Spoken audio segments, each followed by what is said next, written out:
My dear friends, today I want to ask you a question that often makes even the wisest minds confused. If your family was doing something terrible, would you stand by them just because of your blood?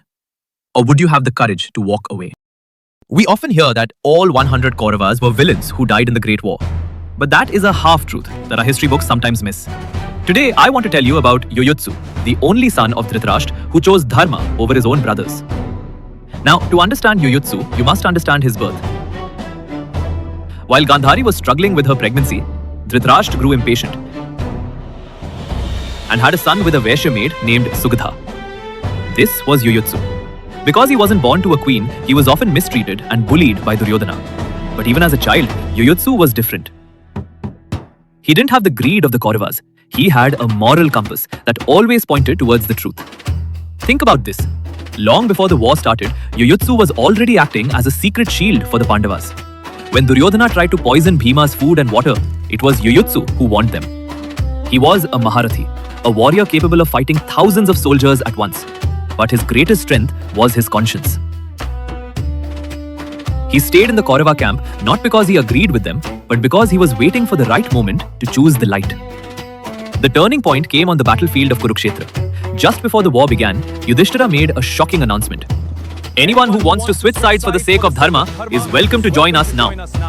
While 100 brothers stood together in their ego, only one man stepped forward. Yuyutsu walked across the field, leaving his family, his status, and his safety behind to stand with Lord Krishna and the Pandavas. He proved that loyalty to the truth is higher than loyalty to a name.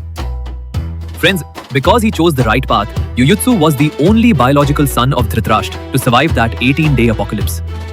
But his story didn't end there. When the Pandavas finally retired to the Himalayas, they didn't leave the kingdom to a stranger.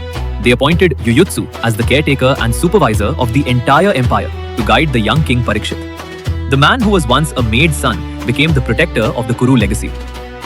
The lesson of Yuyutsu is simple. Your birth doesn't define you, but your choices do. In a world full of lawbreakers, be a Yuyutsu, someone who has the guts to stand alone for what is right. I encourage you to do your own research and read the Mahabharata to find more such forgotten heroes. Tell me in the comments, have you ever had to stand against your friends for the truth? Let's talk about it. And if you want to support more research-driven stories about our history, please subscribe to this channel. Because reaching this important matter to you makes a difference to me. Jai Hind. Jai Shri Ram.